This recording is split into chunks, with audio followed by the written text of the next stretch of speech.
ठीक है, हमें यहाँ पे कुछ एक्सप्रेशन दिए है, उसका हमें वैल्यू फाइंड आउट करना है कि एक्सप्रेशन का वैल्यू किसके इक्वल है। ठीक है ना, जो भी एक्सप्रेशन दिया उसका वैल्यू फाइंड आउट करना है हमें।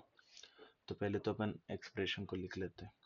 तो क्या एक्सप्रेशन दिया है यहाँ पे, 1 plus tan theta plus sec theta into 1 plus cot theta minus cosec theta. तो इसका हमें वैल्यू फाइंड आउट करना है, राइट।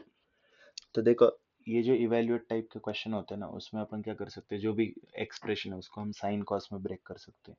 जो एक्सप्रेशन है उसको हम ब्रेक करेंगे साइन कॉस में। बट यहाँ पे तुम साइन कॉस में ब्रेक करोगे ना, तो थोड़ा कैलकुलेशन शायद डिफिकल्ट हो सकता है या लग सकता है। तो हम क्या करेंगे, डायरेक्टली मल्टीप्लाई करेंगे। अपन डायरेक्टली दोनों ब्रैकेट को मल्टीप्लाई करेंगे।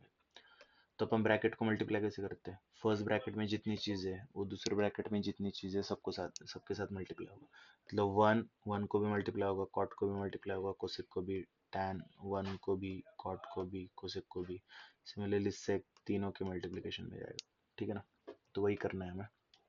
तो करो भी, 1 into 1 is 1, 1 into cot is cot. Basically 1 into any number is same number, right? And 1 into minus cosec is minus cosec. फिर tan मल्टीप्लाई में जाएगा, tan into 1 is tan, then tan into cot, right? Tan into cot, and then tan into cosec. But plus into minus minus होगा तो वो हो जाएगा minus tan into cosec.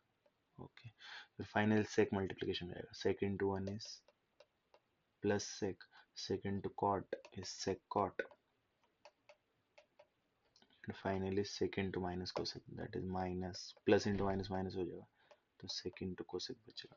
इतना clear है।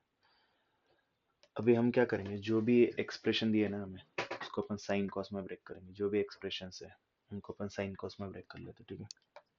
तो 1 cot is nothing but cos by sine, फिर आएगा माइनस कोसेक, है ना, उसको लिख दो, minus cosec is 1 by sine. Again tan is sin by cos, tan is sin by cos। Again ये जो tan है उसको अगेन लिखेंगे sin by cos, and cot is nothing but cos by sin। वैसे इसको हम क्यों लिख रहे हैं भाई, देखो tan and cot are reciprocals of each other, tan and cot are reciprocals of each other, तो उनका प्रोडक्ट 1 होगा, ठीक है। माइनस, अगेन इस tan को लिखेंगे sin by cos, और cosec को लिखेंगे 1 by sin।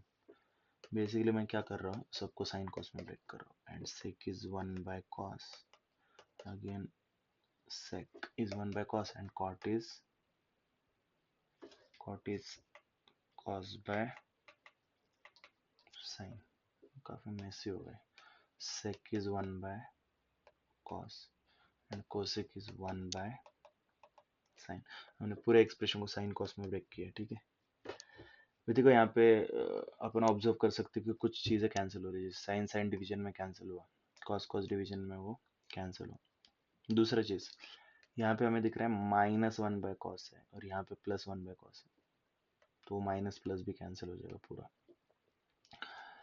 अगेन यहाँ पे अपन देख सकते हैं कि यहाँ पे +1 बाय साइन है और यहाँ पे -1 बाय साइन है, तो वो भी कैंसिल हो गया। देखो ये चीजें सब ऑब्जर्व करनी पड़ेगी तुम्हें।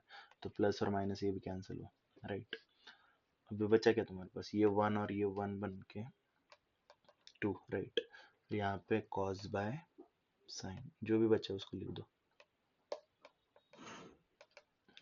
And plus sine by cos,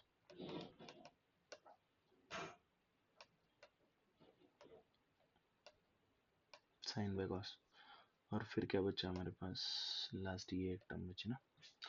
अभी देखो एक चीज, ये मल्टीप्लिकेशन में तो दो फ्रैक्शन को मल्टीप्लाई कैसे करते हैं, numerator into numerator, denominator into denominator. तो 1 into 1 is nothing but 1 and cos into sin, ठीक है। तो ये कितना आएगा, 2 प्लस।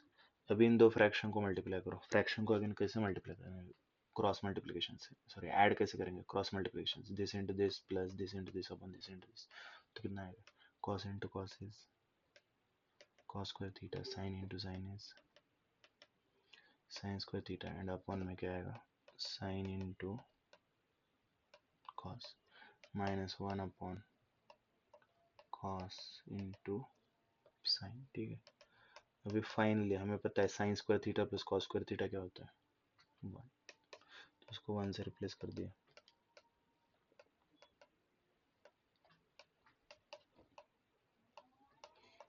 तो ये तो सेम ही चीज़ है, तो ये कैंसिल हो जाएगी और बचेगा तुम्हारा 2।